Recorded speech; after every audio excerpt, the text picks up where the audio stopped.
Halo teman-teman, sebelum video ini kita mulai, teman-teman jangan lupa ya untuk dukung terus channel ini, bantu untuk menekan tombol subscribe dan hidupkan notifikasinya. Terima kasih saya ucapkan kepada teman-teman semuanya yang sudah mampir dan sudah dukung ya, support untuk perkembangan channel saya ini. Ketemu lagi dengan saya teman-teman di Rayudi Channel. Video saya kali ini saya mau berbagi dengan teman-teman ya. Jadi bagaimana caranya kita kalau mau ngecat, terlebih kalau warnanya itu putih ya teman-teman ya. Nah kalau teman-teman lihat di sini, ini kan masih dempulan, tidak saya epoxy ya. Jadi langsung saya cat. Nah kadang-kadang nih kalau masih pemula yang masih baru belajar ya, ini suka banyak gagalnya ya teman-teman ya. Sama halnya ketika saya dulu sedang belajar seperti itu ya. Jadi banyak gagalnya, dari mulai cara dempulnya yang keliru ya, kurang tepat gitu, salah. Kemudian cara kita menggosok atau mengamplas ya, demikian juga dengan tahapan nanti proses setelah habis didempul tuh harus bagaimana. Nah warna putih ini agak sedikit sulit ya dibandingkan dengan warna-warna yang gelap, misalnya warna hitam, warna coklat, abu-abu. Nah itu kan termasuk boleh dibilang kategori warna-warna yang agak gelap ya. Jadi kalaupun warna hitam contohnya ya, ketika kita mengecat ya, medianya warna hitam, maka itu masih bisa kita menggunakan cat yang boleh dibilang ya cat-cat yang tidak terlalu mahal juga bisa ya. Nah jadi berapa kali balik aja udah langsung nutup, maksudnya gitu ya teman-teman ya. Misalnya nih kita pakai cat Dana ya, Dana gloss gitu misalnya, atau sejenisnya lah, sekelasnya Dana gloss gitu ya. Kalau warna hitam atau abu-abu atau coklat tua, maka itu mudah ya untuk langsung dia nutup gitu ya. Tapi berbeda dengan warna putih ya atau warna silver. Nah itu mesti kita paham ya teman-teman ya. Nah di sini teman-teman saya langsung posisinya ini tadinya kan ini tanduk bumper belakang ya untuk Avanza, ini pecah, terus saya sudah tambal dan saya dempul. Nah tapi di sini langsung saya cat dan hasilnya itu tidak ada kegagalan ya, jadi langsung jadi. Nah pertama-tama teman-teman harus lihat dulu suhu ya, jadi suhu matahari atau suhu temperatur kita itu tidak boleh lembab ya, tidak boleh apalagi sore atau malam hari proses pengecetan kalau yang menggunakan alam ya. Beda kalau punya oven, itu lain lagi. Nah jadi proses pengecetan warna putih ini kalau teman-teman mau langsung cepet dia nutup ya, boleh didasarin dulu pakai Dana misalnya ya, Dana gloss atau sejenisnya ya, Nipe juga bisa kalau untuk dasaran aja. Tapi kalau teman-teman misalnya pingin langsung dia nutup ya, karena ini kan hanya sedikit aja kan, di sini nggak terlalu banyak ya dempulannya. Jadi kita harus membelikan cat yang piu ya, jadi cat orinya dia.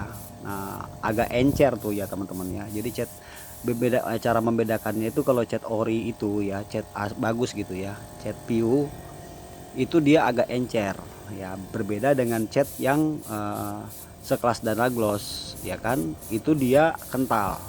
Nah kalau dia kental begitu biasanya pengecatan warna putih begini itu tidak langsung bisa nutup ya, apalagi kalau permukaannya itu warna hitam terus mau timpa putih, nah itu lama nutupnya. Maka kalau teman-teman mau lebih bagus ya hasilnya, kita belikan cat yang piu ya atau cat orinya, tinggal samain warna kan, boleh beli juga dasarannya nggak apa-apa untuk mendasarinya. Nah rahasianya adalah ketika teman-teman sudah habis kita dempul, kita amplaskan ya. Nah kita kan tidak perlu epoxy, karena kalau epoxy itu kan tujuannya untuk menutupi pori-pori bekas amplas kan begitu ya. Nah jadi proses amplas itu kalau tadinya misalnya kita pakai 24 amplasnya ya 240, kita harus ganti nanti amplas itu pakai 36, 360 atau pakai 600. Nah jadi si dempulnya itu dia sudah ini ya tergerus atau diamplas dengan amplas yang halus, jadi tidak akan kelihatan baret-baretnya. Nah coba teman-teman lihat di sini ya, ini udah jadi kan, tapi ini tahapannya belum saya pernis ya, ini masih saya cat dulu untuk menyamakan catnya ya dengan yang sisi sebelah kanan, karena ini hanya sambungan aja ya, tidak saya cat semua, hanya sambungan aja. Jadi kita menyambung di sini ya teman-teman ya. Nah jadi kalau misalnya teman-teman mau langsung jadi ya, misalnya hanya sedikit begini kan, ini kan bagiannya tidak terlalu besar ya, panelnya tidak terlalu besar, jadi kita cukup membelikan cat yang orinya.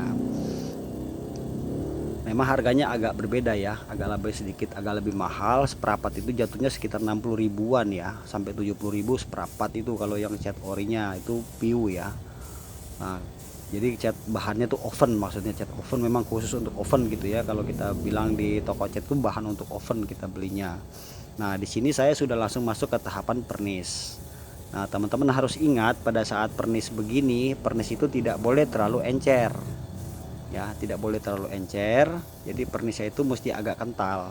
Kemudian rahasianya lagi, kita harus bisa menjaga posisi spet ya, atau semprotan ini harus tidak boleh terlalu dekat dengan permukaan yang mau dicat. Jadi kita kasih jarak kira-kira 1 jengkal. Kemudian tekanan angin dari kompresor tidak boleh tekor ya, harus tekanan angin dengan tekanan yang lumayan cukup ya, supaya nanti tidak jadi kulit jeruk ya kan, pecah-pecah misalnya gitu kelihatannya kan. Terus nanti pada saat pernis hindari jangan sampai nanti dia meler. Nah di sini kan saya pernis tidak semua ya, hanya saya pernis itu saya panjangkan di bagian yang kita sudah dempul tadi, tujuannya supaya tidak terlihat belangnya ya kan, karena cat lama dengan cat baru walaupun sama ya, tapi tetap ada perbedaan karena ini kan cat baru dengan pernis yang baru.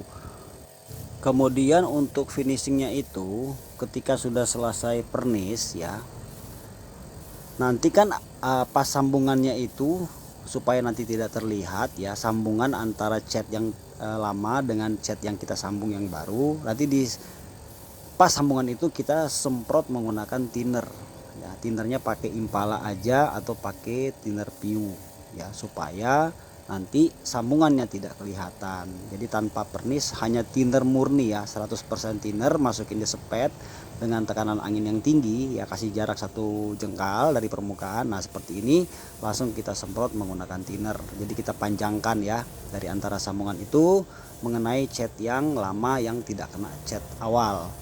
Nah seperti itu ya teman-teman ya. Nah jadi video kali ini hanya sedikit berbagi dengan teman-teman ya, bagi pemula-pemula yang sedang belajar proses pengecetan. Intinya kegagalan pada saat pengecetan itu biasa, tapi kalau teman-teman terus tekun belajar nanti akan ketemu caranya ya, akan ketemu cara bagaimana kita mengecat apakah itu motor, apakah mobil, atau apa saja ya. Intinya kita melatih tangan kita, juga menggunakan tekanan angin yang cukup ya, dengan menggunakan juga cat yang berkualitas, sehingga membuat ya hasil pekerjaan kita menjadi maksimal. Nah seperti ini sudah selesai teman-teman ya. Oke, demikian aja sedikit berbagi. Terima kasih sudah menonton, nanti kita jumpa lagi, bye.